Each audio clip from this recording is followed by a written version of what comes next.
आज का वीडियो है सोल्यूबिलिटी प्रोडक्ट के ऊपर। सोल्यूबिलिटी प्रोडक्ट के लिए हम उन सॉल्ट की बात करते हैं जो वाटर में स्पेरिंगली सोल्यूबल होते हैं, बहुत कम घुलते हैं। स्पेरिंगली सोल्यूबल की केस में दो बातें होती हैं। पहली, एक्वस सॉल्यूशन सैचुरेटेड मिलता है। दूसरी, जो भी मेरा सॉल्ट डिसॉल्व हुआ है आंशिक रूप से, थोड़ा बहुत जो भी घुला है वो पूरी तरह आयोनाइज होता है और उन आयंस और अनडिसॉल्व्ड अनडिसोसिएटेड सॉल्ट के बीच आयनिक इक्विलिब्रियम रहता है। ठीक है, मैं अपनी बात को और अच्छे से समझाता हूं। जैसे मान लीजिए मेरे पास कोई सॉल्ट है A2B, ठीक, ये पानी के अंदर डाला गया तो पहले तो ये A2B एक्वस लिखेंगे, लेकिन अभी भी क्या है, सॉल्ट है, तो ये डिसॉल्व होकर मान लीजिए क्या देता है, 2A प्लस और प्लस B माइनस, ऐसे ये देता है। ठीक, क्योंकि आयनिक का सवाल है तो करेंगे तो ऐसे ही जैसे इक्विलिब्रियम के दूसरे करते हैं। सॉलिड के लिए एक्टिव मास 1 होता है, तो यहां पर बस इतना डिफरेंस आएगा, जहां हम दूसरे सवालों में C यानी कि कंसंट्रेशन लिखते थे, यहां S यानी कि सोल्यूबिलिटी लिखेंगे। तो एक A प्लस की सोल्यूबिलिटी अगर S मोल पर लीटर है तो 2 के लिए 2S लिखेंगे, एक के लिए यहां पर S लिखेंगे। अब इसके ऊपर भी लॉ ऑफ मास एक्शन या केमिकल इक्विलिब्रियम जो आप बोले वो लगा देंगे। तो यहां पर क्या होगा, K equilibrium equals to A plus की कंसंट्रेशन का square B minus upon A2B की कंसंट्रेशन। ठीक है भाई, अब ये कंसंट्रेशन तो चेंज होने वाली नहीं है सॉलिड की, सॉलिड थोड़े ना चेंज होगा, वो तो जितना नीचे बैठा हुआ था बैठा रहेगा उतना ही। तो ये और K इक्विलिब्रियम दोनों कांस्टेंट आपस में मल्टीप्लाई करेंगे और एक नया कांस्टेंट आ जाएगा जिसे हम KSP बोलेंगे। तो KSP किसके बराबर हो जाएगा, A प्लस की कंसंट्रेशन का स्क्वायर इनटू B माइनस की कंसंट्रेशन। कंसंट्रेशन तो यहाँ है नहीं, सोल्यूबिलिटी है, तो मैं यहाँ A प्लस के लिए 2S लिखूंगा, तो 2S का होल स्क्वायर, B माइनस की जगह S लिखूंगा इनटू S, तो KSP मेरे लिए क्या आ जाएगा, 4S क्यूब, या मेरे लिए S क्या आ जाएगा, KSP अपॉन 4 का 1/3। आप तो जानते हो ऐसे लिख सकते हैं।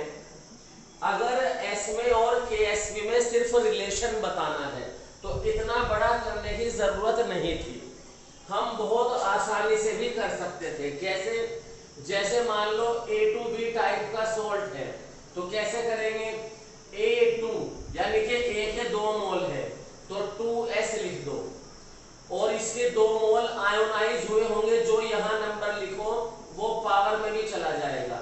B का 1 मोल तो 1S, और यहाँ 1 नंबर है तो पावर भी 1, तो KSP क्या हो जाएगा, 4S क्यूब। मैं अपनी बात को और समझाता हूँ। जैसे माना मेरे पास AmBn सॉलिड है और ये स्पेरिंगली सोल्यूबल है, इसके KSP में और S में रिलेशन बताना है, तो कैसे करेंगे, Am यानी कि A के M मोल है तो इसे लिखेंगे MS, और जो यहाँ S का कोफिशिएंट है वही पावर में चला जाएगा। ठीक है, यहाँ पर मेरे B के N मोल है तो क्या लिख देंगे, NS, और जो यहाँ पर B का कोफिशिएंट है वो पावर में भी चला जाएगा। तो इस सॉल्ट का KSP क्या होगा, इसका KSP होगा M की पावर M, N की पावर N, S की पावर M प्लस N। ये KSP का यहां से फॉर्मूला आ जाएगा। देखो जरा सोच के देखो, समझ में आया होगा। मैं और प्रैक्टिस कराता हूं, रुको अभी। ये मैंने 6 सॉल्ट लिखे हैं, सबके KSP का फॉर्मूला बताना है, तो जरा देखें कैसे करेंगे। A के X मोल है तो X इंटू S, भी चला जाएगा। B के Y मोल है तो Y इंटू एस और पावर में ये Y भी चला जाएगा, तो क्या हो जाएगा x की पावर s इंटू y की पावर x और s की पावर x प्लस y।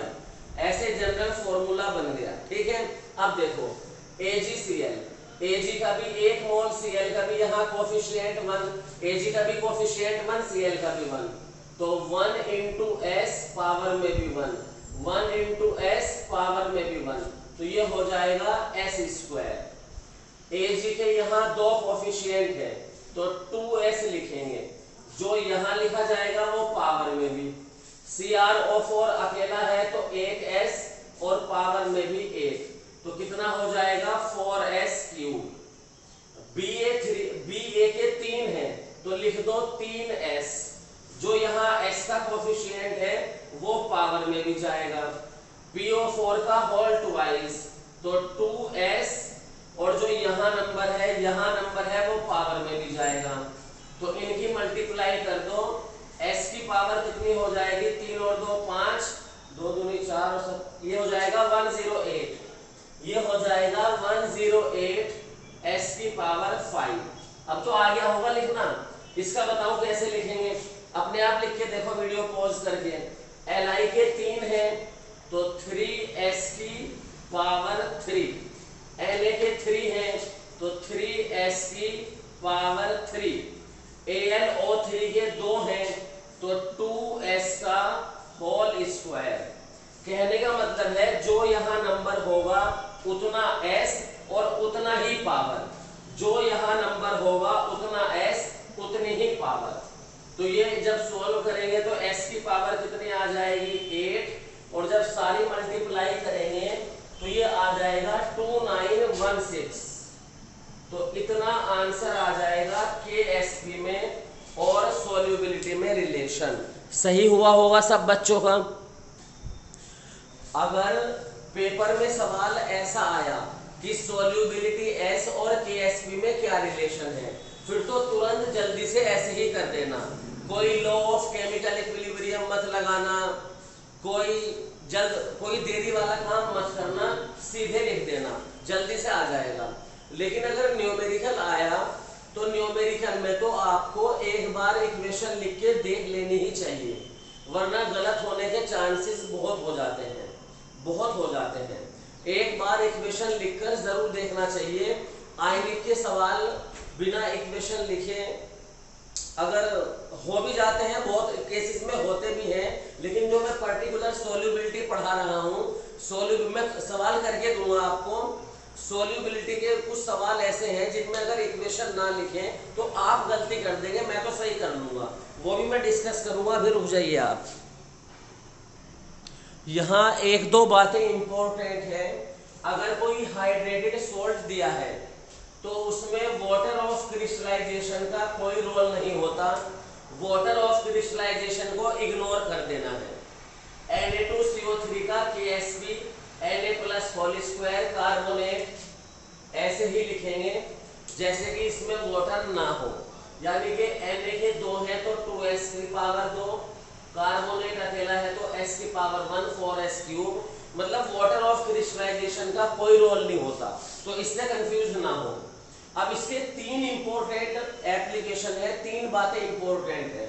माना सॉल्यूशन में A+N B-N है, इनकी यहाँ पर कुछ पावर भी हो सकती है, तो अगर आयन की कंसंट्रेशन का प्रोडक्ट, जिसे आयनिक प्रोडक्ट कहते हैं, अगर आयनिक प्रोडक्ट KSP से ज्यादा है तो उस कंडीशन में प्रेसिपिटेशन हो जाएगा। प्रेसिपिटेशन होता ही तब है जब आयंस की कंसंट्रेशन KSP से ज्यादा होने लगती है। KSP सवाल में गिवन होगा, प्रैक्टिकली निकाला जाता है। आयंस की कंसंट्रेशन आपको न्यूमेरिकली कुछ दी जा सकती है, कुछ निकालने को आ सकती है। अगर आयन की कंसंट्रेशन का प्रोडक्ट KSP से ज्यादा हो गया तो प्रेसिपिटेशन होगा, अगर कम रह गया तो सॉल्यूशन अनसैचुरेटेड होगा और प्रेसिपिटेशन बिल्कुल भी नहीं होगा। और अगर आयनिक प्रोडक्ट और KSP बराबर है तो इसका मतलब है कि सॉल्यूशन तो सेचुरेटेड है। और दूसरी इंपॉर्टेंट बात यह है कि अभी तो प्रेसिपिटेशन नहीं हो रहा है क्योंकि आयनिक प्रोडक्ट और केएसपी बराबर है, लेकिन अगर जरा सा भी आयन ज्यादा हुए, 1-2 आयन और ज्यादा डाले सॉल्यूशन में, तो प्रेसिपिटेशन स्टार्ट हो जाएगा। Precipitation just starts at this limit. Precipitation बस होने ही वाला है, ये इसके थियोरेटिकल सिग्निफिकेंस है।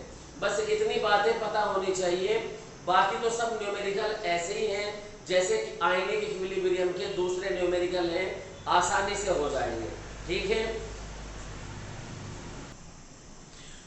बच्चों, ये तो थी सॉल्युबिलिटी प्रोडक्ट की थियरी। इसे आप आराम से पढ़ लीजिए, देख लीजिए। इसके न्यूमेरिकल और थियोरेटिकल एस्पेक्ट जो पेपर में पूछे जाते हैं वो मैं नेक्स्ट वीडियो में दूंगा, क्योंकि अगर मैंने अभी न्यूमेरिकल कराने शुरू किए तो फिर लंबी वीडियो हो जाएगी, उसे आप देखते नहीं हो। तो मैं इसके एप्लीकेशन सॉल्युबिलिटी प्रोडक्ट के नेक्स्ट वीडियो में दूंगा। न्यूमेरिकल हो सकता है एक वीडियो में, और थ्योरी पे जो सवाल आते हैं वो नेक्स्ट वीडियो में, या दोनों इकट्ठा, जैसा भी होगा। तो फिलहाल तो ये वीडियो इतना ही है। बस शेयर कीजिए, सब्सक्राइब कीजिए। धन्यवाद। प्लीज़ मेरी मेहनत की कदर कीजिए।